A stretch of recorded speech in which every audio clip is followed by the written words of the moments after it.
আপেলা নিয়ে এলাকার একটা বৃদ্ধ মানুষ আছে, মুখে একটা দাঁতও নাই। আমি বললাম বাজান এই ফলটা আপেল ফল, আপনি কি খাবেন?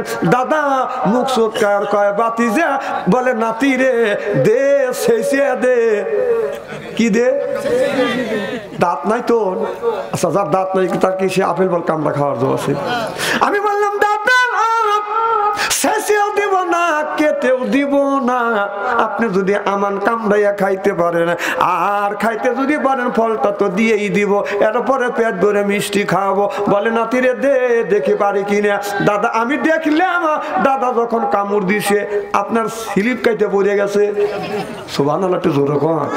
আচ্ছা যার দাঁত নাই তাকে যদি আপেল বল দেওয়া যায়, এই যে দাঁত যার আছে কোদালের মতো দেখে দেবি, আর যার দাঁত নাই স্লিপ খাইতে কথা কয় না। তুই কি রকম কত কষ্ট আমি চিনি না।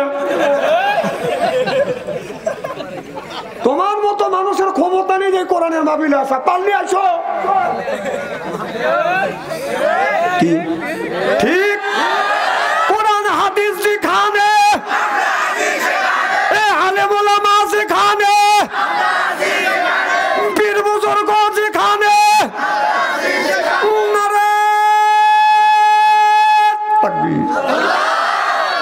ঠিক আছে আমি বুঝতেছি আপনারা ঠিক আছে।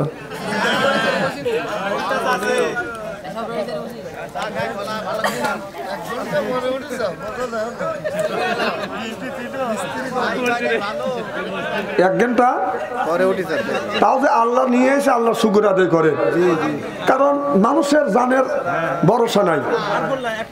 রাস্তা দিয়ে আসলাম গাড়ি নষ্ট হয়েছে, কি করার আছে? আল্লাহ বহু দূর আসে তো ওয়াজ করতে করতেই কি করবেন আপনি? মার হবার একটু জোর কর, ওয়াজটা করতে দেন, মাঝখানে বাধা দিয়েন না। কি যেন বলতেছিলাম? আপনি তো খালি ওই তালে আসান যে হুজুরে ভুল ধরা যায় কোনে, কিন্তু ওয়াজটা কোনে রাখছে কত দেরি? ও দেরি কথা তো খুবই কমের ভালো। এদিন তো বাবির হাতে রাগ করলি 3 দিন কথা কর না, আমি শুনি না। আমি ওর হাতে সরকার করে 3 দিন কথা কই না, হুজুর কিভাবে জানলো? মানুষের মুখ দেখলেই দিশা পাওয়া যায়। মাথা বাড়তে জোরে কর। কি যেন বলতেছিলাম? আপেল। আমি আপেল বলছিলাম, দাদা কামড় দিলেন, স্লিপ কেটে আসে, আমি চোখের পানি ধরে রাখতে পারলাম না। আমি তওবা করতে লাগলাম, আল্লাহ উনি তো আপেল কামড় দিচ্ছে, ফসকে আসতেছে, স্লিপ কেটে কেটে আসতে আসে, আমি তওবা করতেছি। আল্লাহ আল্লাহর কসম করে বললে মাওলা তুমি তো ইন্নাল্লাহা আলিমুম বিজাতি সুদূর, সব মানুষের মনের খবর জানে কে? আমি তোমার রাসূলের হাদিস বিশ্বাস করেছি, আল্লাহ নবীর হাদিস বিশ্বাস করবার পরে একটু পরীক্ষা, বাস্তবে পরীক্ষা করবার জন্য আমি দেখলাম রাসূলের হাদিসটা সত্য, রাসূলের হাদিস কোনোদিন মিথ্যা হইতে পারে না।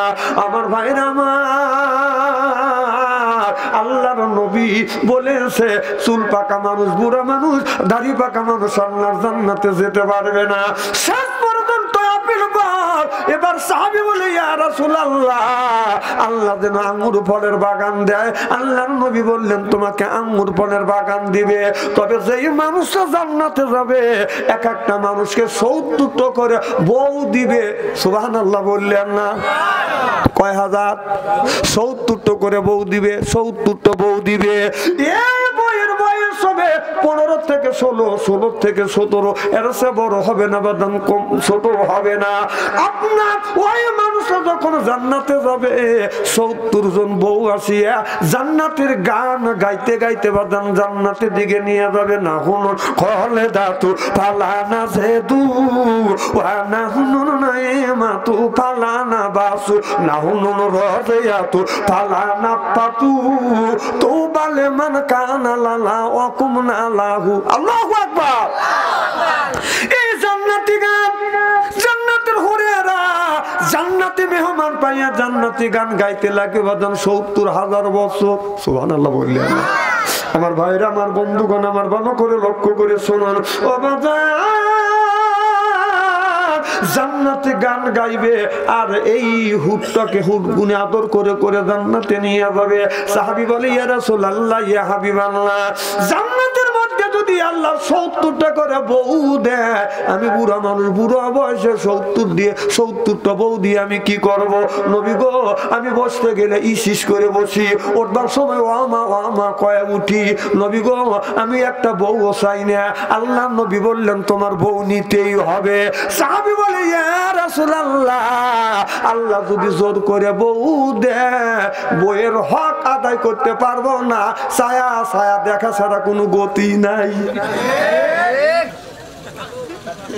না না, বুড়া কালে বুড়ো মানুষের, এই যে ভাই বুড়ো বসে রয়েছে, 70টা বউ দিলে 70 বউ দিয়ে কি করবে? আমার বউ দরকার নাই, বুড়ি থাকি। কারণ বুড়া জোয়ান মানুষের তো একটা যন্ত্রণা আলাদা আছে না? কথা বলবো না, সব কথা বলবো না ইনশাআল্লাহ। আমার ভাইয়ের আমার এই হুর মানুষ যদি বুড়া হয়, জান্নাতের হুর যখন আসবে গাড়ির উপরে যখন হাত বুলাবে, এই লোকটা জান্নাতবাসী, হুরের যখন গাড়ির উপরে হাত বুলাবে তখন গাড় ঘুরাইয়া হুরের দিকে যখন বাজান তাকাইবে, এক নজরে ছায়া থাকবে, 70,000 বছর চলে যাবে। সুবহানাল্লাহ বললেন না? আমার ভাইরা আমার, রাস্তা দিয়ে যদি একজন মহিলা যায়, কোন পুরুষ যদি একবার তাকায় আল্লাহ মাফ করে দিবে, দ্বিতীয়বার তাকাইলে আল্লাহ তার আমলনামায় গুণ লিখবে।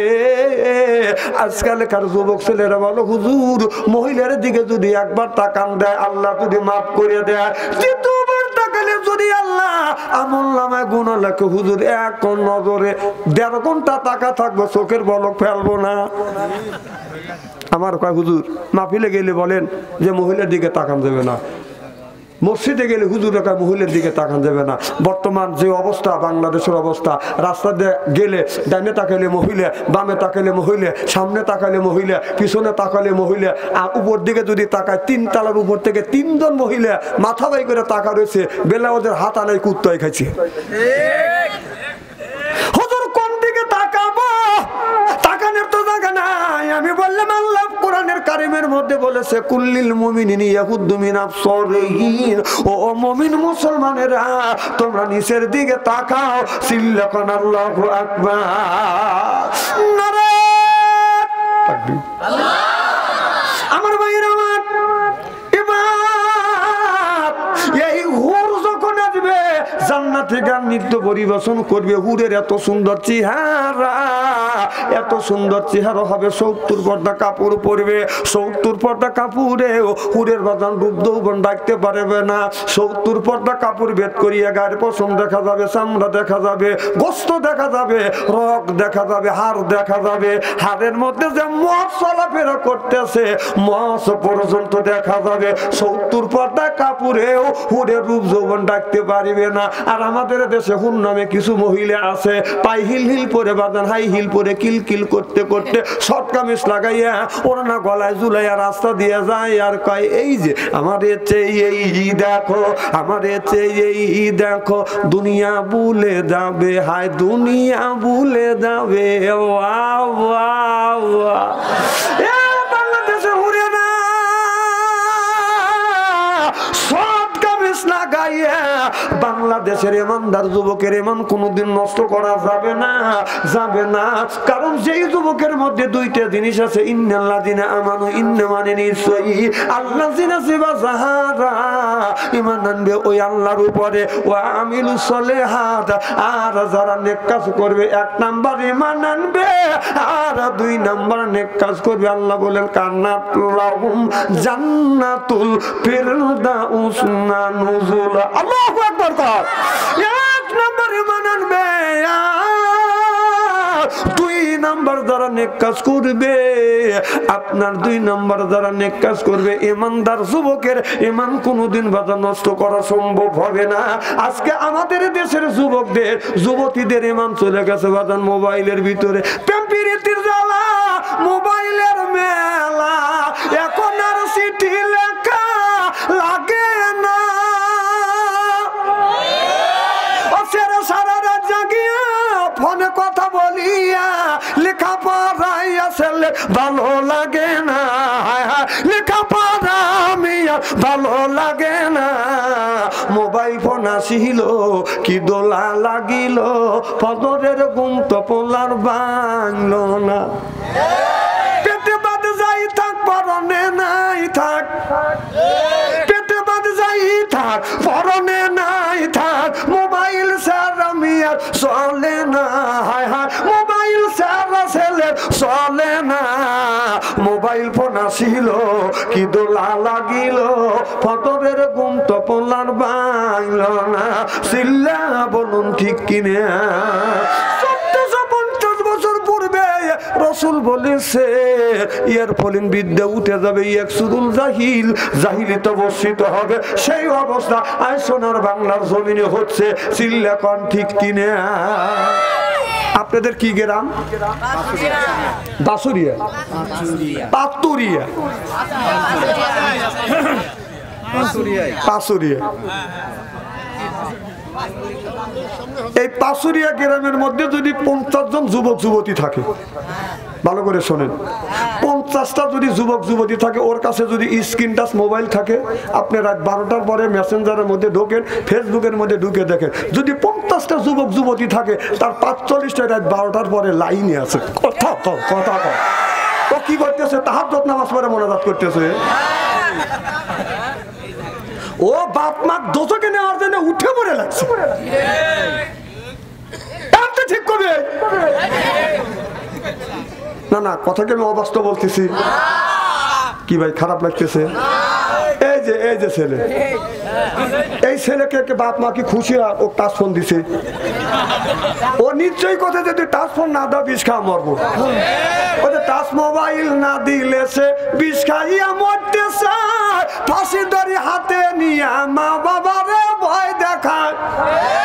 ও মা বাবা ভয় পায়, ফোনটা দিচ্ছে কি নিয়ে, এইভাবে ইমান কি আর রাখা যায়? কি বেদি হইয়াছে সোনার বাংলা বন্ধুরে, কি বেদি হইয়াছে সোনার বাংলা।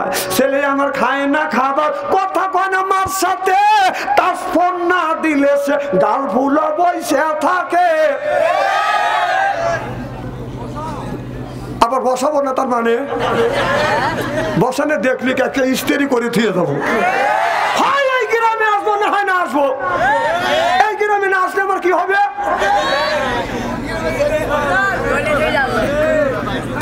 খুবই কি খারাপ লাগতেছে নাকি? দেখেন রাত যত হচ্ছে বেশি, আমি আপনাদের মুখে দেখছি হাসি, আল্লাহ যেন করে জান্নাতবাসী। জোরকম সুবহানাল্লাহ। আচ্ছা, যারা কোরআনের মাহফিলে বসে আছেন তারা ঠকছেন না জিতছেন? যখন আর যে বাদ চলে গেছে আপনার জিলেবি কিনে, ও ঠকছে না জিতছে? খালি ও ঠকে নাই, ওর মা ঠকাইছে, ওর বাবা ঠকাইছে, ওর দাদা ঠকাইছে, ওর দাদি ঠকাইছে। অর্থাৎ ওর বংশের মধ্যে থেকে যারা মারা গেছে তাদের জন্য দোয়া করা বাদ দিয়ে ও তো ঠকছে, তাদেরকে ঠকাই আবার চলে গেছে। কথা কর না কে? এত সস্তা বেহস্ত নাকি? মামুর বাড়ি গেলা আর মামানি দুধ দিয়ে ভাত দিল কট করে খালিয়া। জান্নাত এত সস্তা না।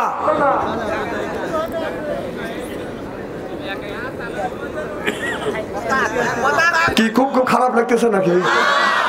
মারহাবা কর আমার ভাইয়ের আমার।